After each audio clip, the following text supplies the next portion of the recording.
నిన్నటి current affairs లోని చివరి ప్రశ్నకు సమాధానం. ప్రాజెక్ట్ చీతాలో భాగంగా ఏ రెండు రాష్ట్రాల మధ్య చీతా కారిడార్ ఏర్పడనుంది?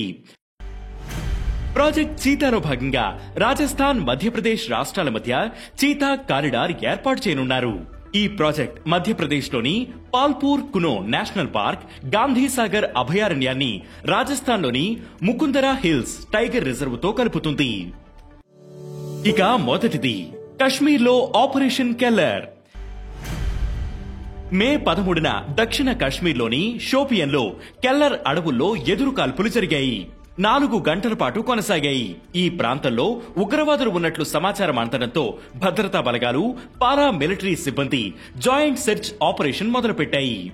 దీనికి ఆపరేషన్ కెల్లర్ అని పేరు పెట్టారు. ఈ కాల్పులో 3 టెర్రరిస్టులు హతమయ్యారు. ఇక రెండవది రక్షణ సిబ్బందికి ఆస్తి పన్ను నుంచి మినహాయింపు. ఆంధ్రప్రదేశ్ ప్రభుత్వం పంచాయతీ పరిధిలో ఉన్న సైనికుల ఇళ్లకు ఆస్తి పన్ను నుంచి మినహాయింపు ఇవ్వాలని నిర్ణయించింది. గతంలో మాజీ సైనికులకు, విధుల్లో ఉన్న ఆర్మీ సిబ్బందికి మాత్రమే ఈ అవకాశం ఉండేది. కానీ ఇప్పుడు విధుల్లో ఉన్న రక్షణ సిబ్బందికి కూడా ఈ సౌకర్యం కల్పించారు. కొత్తగా తీసుకున్న నిర్ణయం ప్రకారం మాజీ సైనికులు, ప్రస్తుతం విధుల్లో ఉన్న డిఫెన్స్ సిబ్బంది, వారి భార్య లేదా భర్త పేరు మీద ఇళ్లు ఉంటే ఆస్తి పన్ను ఉండదు. పంచాయతీరాజ్, గ్రామీణాభివృద్ధి శాఖ ఈ మేరకు ఉత్తర్వులు జారీ చేసింది. ఇక మూడవది ఆపరేషన్ సింధూర్లో హరోప్ డ్రోన్లు. ఇటీవల భారత సాయుధ దళాలు ఆపరేషన్ సింధూర్లో పాకిస్తాన్లోని వైమానిక రక్షణ వ్యవస్థలను దాడి చేయడానికి హరోప్ డ్రోన్లను ఉపయోగించారు. ఇజ్రాయెల్ ఏరోస్పేస్ ఇండస్ట్రీస్ అభివృద్ధి చేసిన హరోప్ డ్రోన్స్ కొట్టాల్సిన టార్గెట్ ను ఫిక్స్ చేసి ప్రోగ్రామింగ్ రన్ చేస్తే పేలుడు సామాగ్రి తీసుకువెళ్లి నాశనం చేస్తాయి.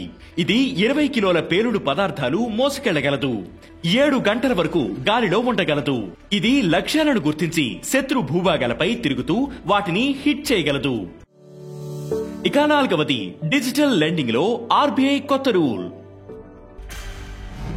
డిజిటల్ లెండింగ్ ఎకోసిస్టమ్ లో ట్రాన్స్పరెన్సీని పెంపొందించే లక్ష్యంతో రిజర్వ్ బ్యాంక్ ఆఫ్ ఇండియా ఒక ముఖ్యమైన ఆదేశాన్ని జారీ చేసింది. ఆర్బీఐ డైరెక్టర్స్ 2025 కొత్త మార్గదర్శకాల ప్రకారం అన్ని నియంత్రిత సంస్థలు మే 13 నుంచి ప్రారంభమయ్యే RBI centralised information management system పోర్టల్లో వారి డిజిటల్ లెండింగ్ యాప్ల వివరాలను నమోదు చేయాలి. ఇక ఐదవది ఢిల్లీలో MRSAM India ecosystem summit 2.0.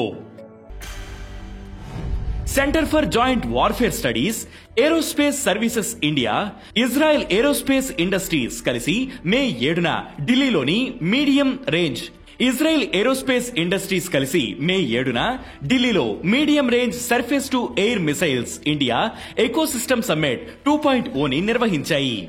Atmanirbhar Bharat, make in India మిషన్ల కింద భారతదేశ క్షిపణి రక్షణ సామర్థ్యాలను పెంచడం ఈ సమావేశం లక్ష్యం. రక్షణ మంత్రిత్వ శాఖ, సాయుధ దళాలు, డిఆర్డీఓ, భారత్ ఎలక్ట్రానిక్స్ లిమిటెడ్, భారత డైనమిక్స్ లిమిటెడ్ ప్రతినిధులు ఇందులో పాల్గొన్నారు. ఇక ఈ రోజు కరెంట్ అఫైర్స్ క్వశ్చన్: వరల్డ్ లా కాంగ్రెస్ నుంచి మెడల్ ఆఫ్ ఆనర్ అందుకున్న తొలి భారతీయ న్యాయవాది ఎవరు? ఈ ప్రశ్నకు సమాధానం మీరే కామెంట్ చేయండి.